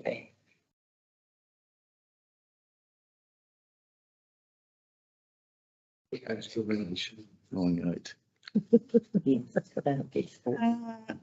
if you were to put an addition on to 409, we're anticipating a members report coming from John Dennison to the community board, Featherston Community Board this evening. 409. Well, it's an informal meeting tonight, so he's bringing it to us and it may be brought from the community board to the strategy working committee. Was it about the no-no? Say no. The burn. That like a perm? Get a perm? Bit of land I thought we could do, but I can't do. So I'm back looking. Something to try. It probably won't happen now before the end of this training. So figure out that's how long things take to get done. Well done. 461, Boz, do we put that as closed or? 461. It will be for the next council chair. Yep.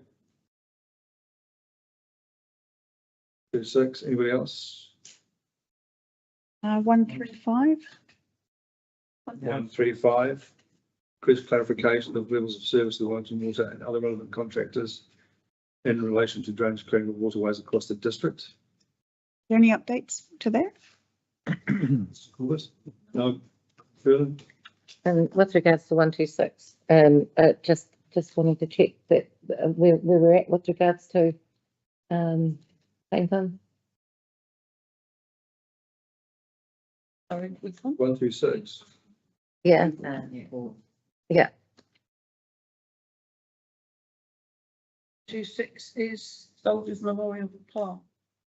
Still going on, is it? Receive the Payne Farm history. 126. 2126, sorry. 125. We've got 2 126s. Okay, sorry. The 126 about with regards to.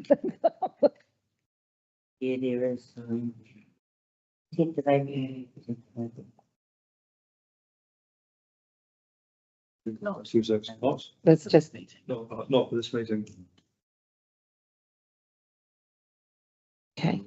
Sorry, Mr. Chair, I hate to be a pain, of course, but under the minutes on the 16th of August, we had 2 action items, action 321 and 322, which had not been included in the action items list. What were they? Action item 321 to request Murray State representatives to communicate proposals regarding signage near Morai and to report back to council officers prior to further recommendations to council. And action 322 to request council officers to report back to council on options to make areas outside the Featherston sports ground safer. Was that within the last Last, Three. at some stage, yeah. Yeah, Yeah, can I, Move on. you're gonna have to wait for that report to come from Stefan. but we can ask about those action, can we ask about those action items with Stefan's report about where it came off? We brought all the open action items from all of the Yeah. committees over to. Which means it must have been closed at some stage, so we're just asking about when, if Stefan can just, yeah. But can I just quickly go back to 126? Sorry, you said it wasn't coming to this meeting. Will we have, do we know when or how far away they are from getting some more information with regards to Plain Fund? Integration. Effective. The midday. Sorry. So I'll just wait for that, just the report. Yeah. I've been asking about 126. And so given like a really quick answer, and before I could ask anything else, it just got moved by cuts from Dupton with some other questions, so. Okay, so we're just gonna go back to 126. Yeah. The asked of the chief executive regarding Plain Farm. So can you just repeat what answer, which is not for this meeting? No dates for this. There's no updates at this point, and at this stage, I understand, Janice, so there's no, that we also don't have a time frame yet of when we expect to hear back. Not at this point, no. Is there any way that we can follow up to find out where they're at with regards to it? Thanks. I would like this one to remain active at this point, please. Yeah. Yeah. To say. Thank you. Any other action points there? Councillor Plummer. Yeah, 135, it's not quite linked to 135, but we are going into autumn. And where we have leaves falling like mad in Greater, they're just starting to turn brown. In all three towns. So we need to make sure that Stefan is on to the drain cleaning before Yeah, it please. rains. And the Last year we Lasborough Square. Yeah, because last year we had lots of floods, do you remember? Mind you, it's not a recently. Well, just, yeah, remembering that the businesses on the other side and, so all of those ones will get done because there tends to be flooding through there in the medical centre. Done, yeah. When we go around to the other 126, which is around the location of the Boyer Sols Memorial Park. Stefan, I believe that has now been confirmed by Wellington Water as to where that's going. Stefan? Yes. Yes. In the corner. Yes, we do have a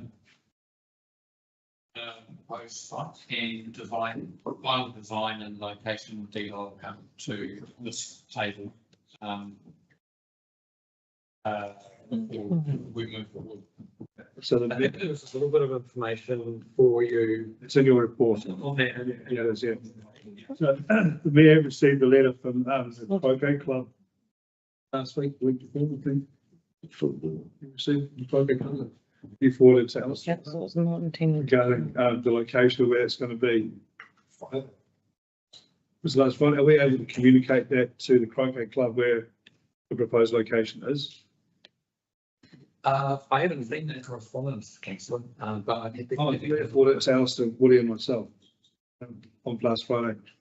Okay, I'll send it to, I haven't seen it either. Can you send it to all of us? That'd be great, yeah. Be good for all of us to know if it's sitting on on something for all the governance. The records to note that I just made Councillor Plummer my PA, that'd be great. Get him some high heels. Go with his belly. Couldn't afford them, you couldn't afford them, Bob.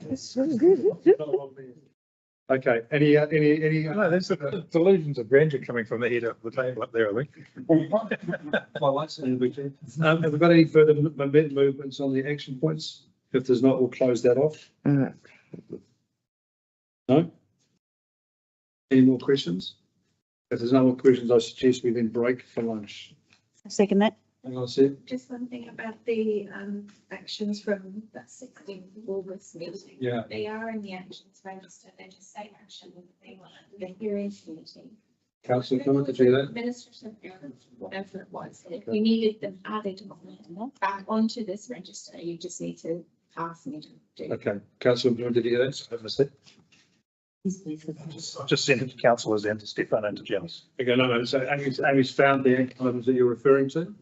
321 and 322, which were hearings committee actions, I think, and 321, 322. yeah, they were then actioned in this register. There are no notes, so whether that's just an administrative error or you want me to put something back onto this one. I'd say the I need connection.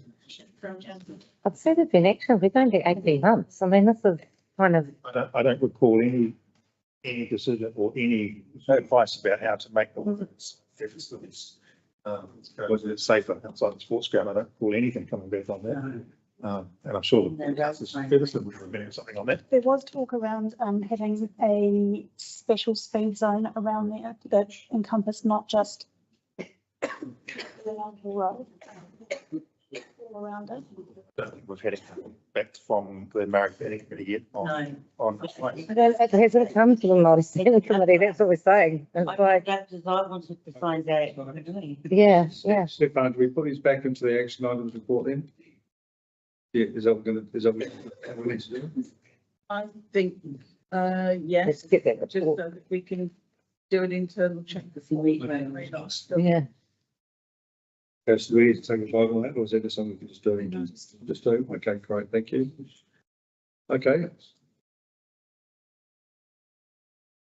Chair, I've fulfilled my obligations with that. Not that in the minutes, Amy. got a bunch of plans. Efficiently done within a minute. Okay, well, if that's everything on the action items report, that brings this morning's session to a close. Thank you all very, very much. That's been great, we're ahead of schedule, which is brilliant. So 12, back here for 12:30.